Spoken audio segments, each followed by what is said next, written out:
วเหมียวเหมียวชอบปากกาเช้าแล้วไก่ขันเองละอันนี้ใครเอ่ยหนึ่งอนงนี่ใครส้มอ่อนจะว้ายนอนหลับนอนหลับกันนะตื่นเช้าแล้วลูกเช้าแล้วหลวงปู่ก็จะไปภารกิจแล้วนะเหมียวก็บอกว่าหลวงปู่ไปเลยหนูนอนได้หนูนอนอยู่ในบ้านนี้สบายใจ นอนอยู่บ้านสบายใจแม่สามพี่นวลกับลูกชวนฝัน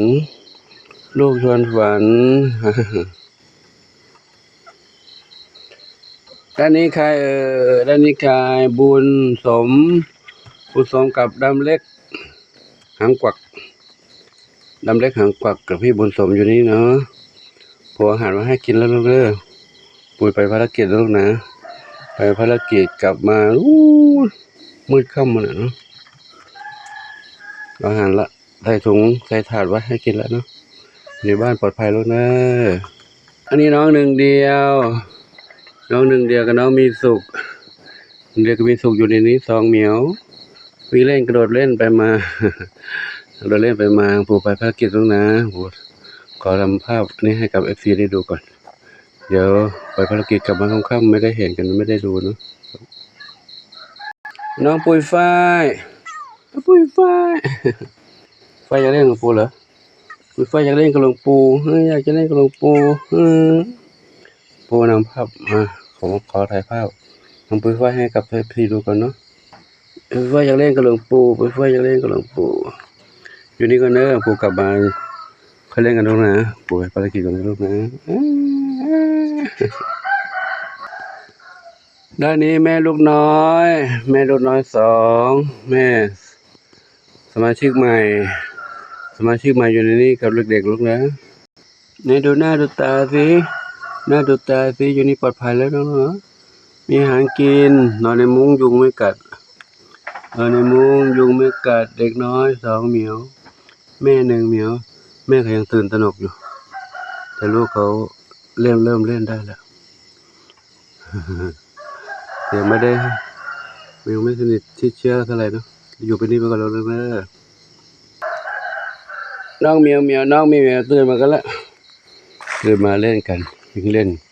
กับธรรมชาตินี่อากาศเย็นสบายดีลูก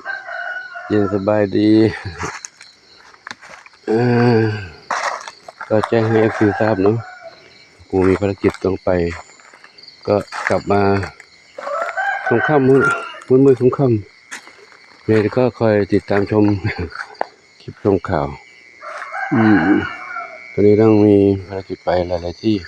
เนื่องจากต้องไปปฏิบัติกิจศาสนกิจกับคณะสงฆ์บ้างกับญาติธรรมที่นิมนต์ไปบ้างหลายๆที่หลายๆทางเนาะบุญชัยน้องบุญชัยอยู่ในบ้านลูกนะหลวงปู่ไปภารกิจกลับมา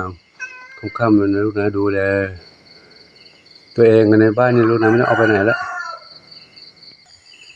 จินตลามานั่งเล่นสนามหญ้านะลูกนะทองอ่อนจินตลาทองอ่อนดำเล็กไม่ใช่เพนด้าเทาขาวเล็กทองเล็กส้มอ่อนส้มขาวใหญ่ทางปวงอาหารไว้ให้นี่ลูกนะกินลูกเด้อการบุกก็มีภารกิจไปหลายที่เดี๋ยวสิ้นปี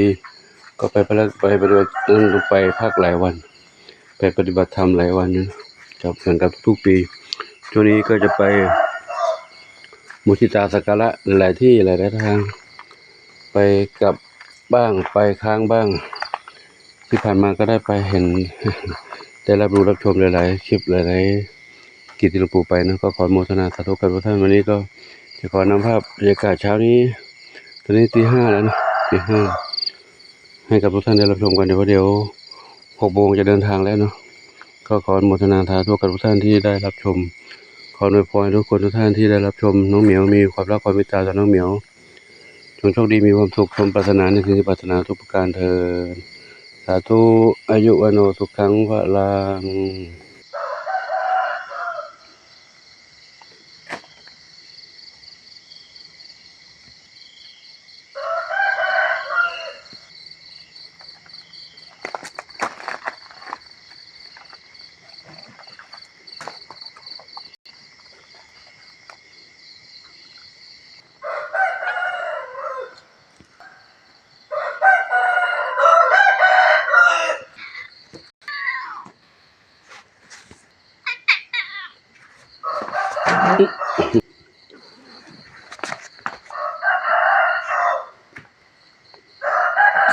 อื